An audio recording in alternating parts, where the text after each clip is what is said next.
Hello beginner dragons, this is Mr. Van, and today is going to be the beginning of the third week for this month, and today we are going to do a quick review of our physical and mental goal. Then we are going to do a little warm-up, and then we are going to do our form that we learned from the first week and the second week, and we're kind of going to put them together so that we have one whole part that we can move on to next month and bring that to the best of our ability. So first, we're going to talk about our physical and mental goal. Our physical goal is power, and for this week, we're going to learn power through anchoring. So you might be thinking, what's anchoring? Well, you guys should be thinking about stances when you think about anchoring, because anchor, when I think of anchor, the first thing that I think of is when you're on a ship, that thing that you throw onto the ground and then it weighs you down so that it doesn't the ship doesn't go too far. The anchor is pulling you back, and that's kind of what anchoring is. It's using the power of the ground to add more power. In this case of the ship, it's pulling the earth so that the ship can't get away. But we want to use anchoring in a way that we add more energy to ourselves, and we actually can put more power into our punches, our kicks, or whatever. So for anchoring, in karate, you might think about it as in stances. Like in the ship example, the anchor is obviously the weight that you throw down so that the ship doesn't go too far. But anchoring in karate is more about stances. And in those stances, you're able to push off the ground with your legs. And that's what anchoring is. You're pushing off the ground. You're getting energy off the ground to have more power and hit harder. So one way that you can show it really easily is through a punch. So when I throw a punch, let's say I'm punching this wall right here. So I'm punching this wall. I'm sorry if you're hearing that right now. There's motorcycles running by my house. But it looks like they're gone now, so I'm gonna keep on going. So anyways, when I'm pushing off the ground, there's gonna be a lot more power because I'm pushing into the wall by pushing off the ground. Because when I push, it pushes me forward, meaning that I have more power and I'm hitting the wall farther. But if I'm just punching here and I'm not really pushing off the ground, I don't really get a lot of power. But when I push off the ground, I get more power, and I'm actually having more backup mass as well because all my weight is moving forward as well. So if I push off the ground, I'm getting more power from the ground, but I'm also getting more power because I'm putting more of my weight into it. So you can think about it in two different ways. So the big takeaway from anchoring is you need to have a good stance, because if I don't have a good stance and I'm just standing like this, I'm not really getting anything from it. But if I'm in a good stance and I can lean forward or backwards, depending on the strike, that means that I'm getting more power off the ground, and it gives me more power so that if I hit something, it's going to push them back farther or it's going to hurt them more. So that was our physical goal for this week, anchoring. But now we're going to talk about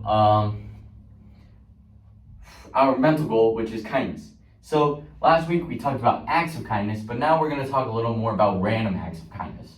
So acts of kindness is obviously things that you do that are kind or are nice for people. Like if your mom asks you to help with groceries, you help with groceries. Or if your dad tells you to make your bed, you make your bed. Or if your parents are like, pick up your toys, then you pick up your toys. But random acts of kindness is, as the name suggests, random. It's not really prompted by anything. It's not like your mom tells you, go do this or go do that.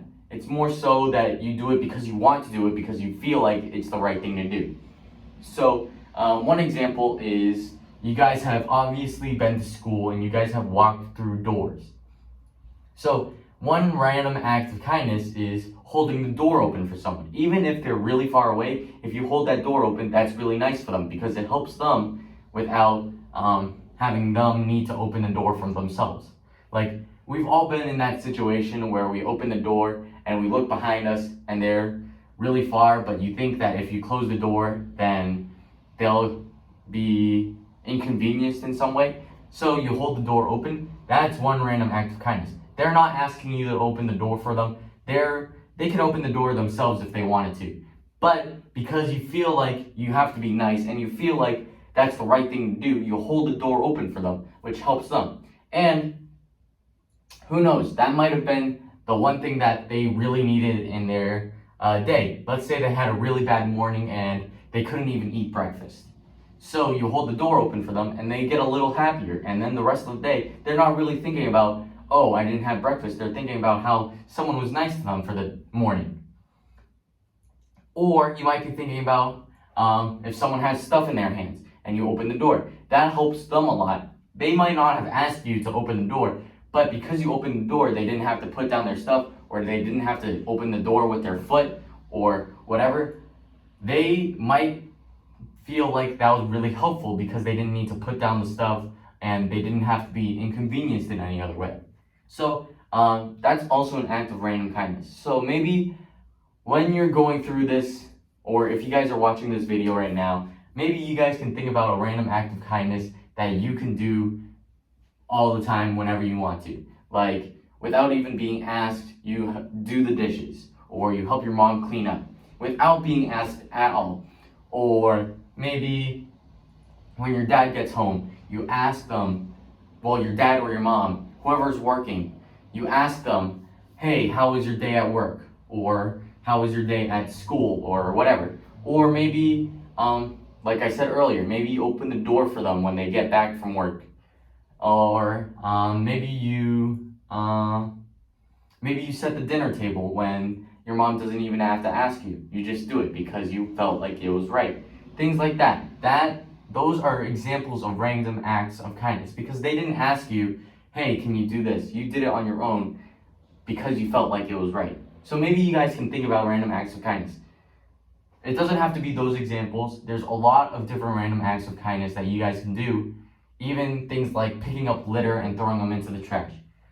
That is also an act of kindness that's random and you don't really have to be asked to do it. You just do it because it's right.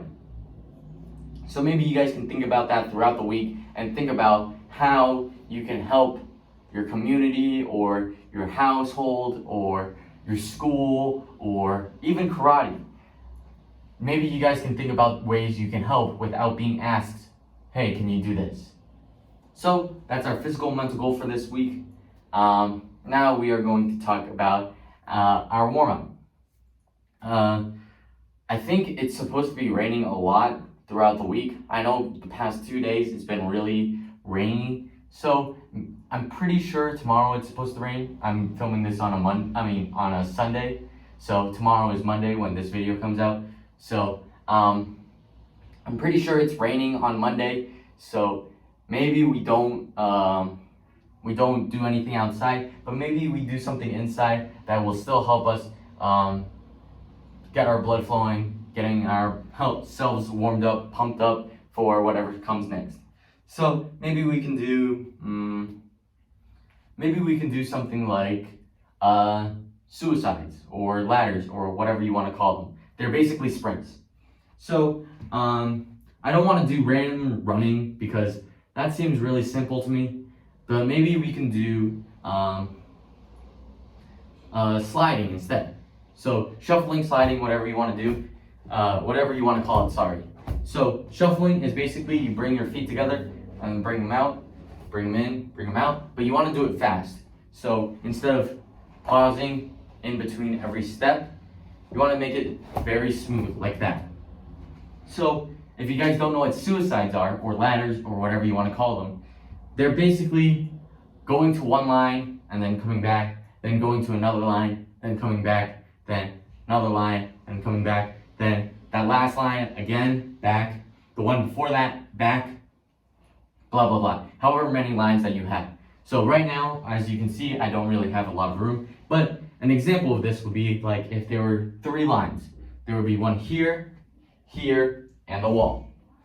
So I would slide to my first line, I would bend over, touch it, slide back, slide all the way to my second line, slide all the way back, then shuffle all the way to my last line, then shuffle all the way back, and then I would go to the second line again, touch it, go to the wall again, touch the first line, back, and then we do it all over again. So as you can see, I don't have a lot of room, so I'm just gonna shuffle from wall to wall for that time lapse that we're gonna do, because I feel like if I'm doing the ones in between, I'm not really getting a warm up in. But if you guys have a large room, or if it's not raining outside, you can do it outside too. Maybe you set up 1, 2, 3 different lines, and you guys just shuffle all the way there, bring it back, then all the way to the next line, back, last line, back, and blah, blah, blah. You can add as many lines as you want, but make sure they're about evenly spaced so that the first line is about the same distance as the second line is to the third line, or whatever. So, yeah, that is going to be our warm-up. If you guys want, you guys can add a little exercise in between everything. So let's say I'm shuffling to my first line. I touch the first line, I do 5 jumping jacks. 1, 2, 3, 4, blah, blah, blah. Then I shuffle to my second line, I do 5 jumping jacks again. You guys can do whatever you want. I'm gonna do just the shuffling because I don't really have a lot of room for touch the line, jumping jacks, touch the line, jumping jacks, whatever. But if you guys have a large amount of room, I recommend doing something like that because it will help you guys get blood flowing and getting warmed up a lot easier. Maybe do 5 of those sets, so 5 forward and back, and then do a little bit of stretching, and then go back to this video and do your form that I will help you guys with. And I will see you guys after I do that warm-up. Alright, so we're back from that warm-up, and now we are going to move on to our form. So we get our feet together, courtesy. Now we are going to go into a horse stance.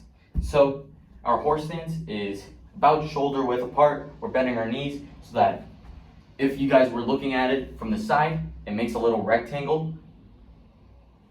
So we're gonna do that. Now we are going to do 2 back fists. I think I'm gonna do it from the side so that you guys can see the stance and you can see what I'm doing with my arms and my legs. So we get into our right guard stance, which means, right horse stance, which means our right foot is in the front towards our target. We do an X, back fist, both ways. So back fist forward, back fist back, boom, make an X. Low block, meaning hammer fist, going towards our knees. We're making sure that it's going past our knees so that we're blocking something that's coming from behind, trying to kick out our legs. After that, we do a slide up. So we slide up with our back leg. We take our front leg now, which is our right leg. We do a side kick like that. Do a back fist, palm strike, then a pump jump front kick. So you take your back leg, pump, you switch, jump, and kick. Just like that. So fast, it looks something like this. Make an X back fist, make an X hammer fist, slide up, side kick, back fist, palm strike, pump jump front kick, aya. Again, I don't have a lot of room, so that last kick might have been short, but I want you guys to kick all the way out, then back in. So now I'm gonna tell you guys to practice that a little bit. Maybe you guys wanna split it up into sections. So maybe you wanna do this on one day, practice that maybe 1 to 5 times. 3 to 5 times for that day. Practice it maybe before lunch, before dinner, and then right before you go to bed, so that you guys have at least 9 times done. Then the next day, maybe you want to do that one more time, but then you add in back fist palm strike. So you do that again before lunch, before dinner, before you go to bed. Then you do that all the way through, and then add in that pump jump front kick again before lunch, before dinner, before you go to bed, so that you guys have that muscle memory and you guys remember what you're gonna do, so that next week when it's strike test, you guys can add it all together and you guys have a whole coherent form so that you guys can do it really smoothly and really nice. And I can give you guys details so that it would be more effective if someone was trying to attack you. So get those in right now, practice it right now so that you guys can absorb some details next week so that you guys can actually hit something if someone's trying to hurt you. And with that being said, I will see you guys next time. Bye.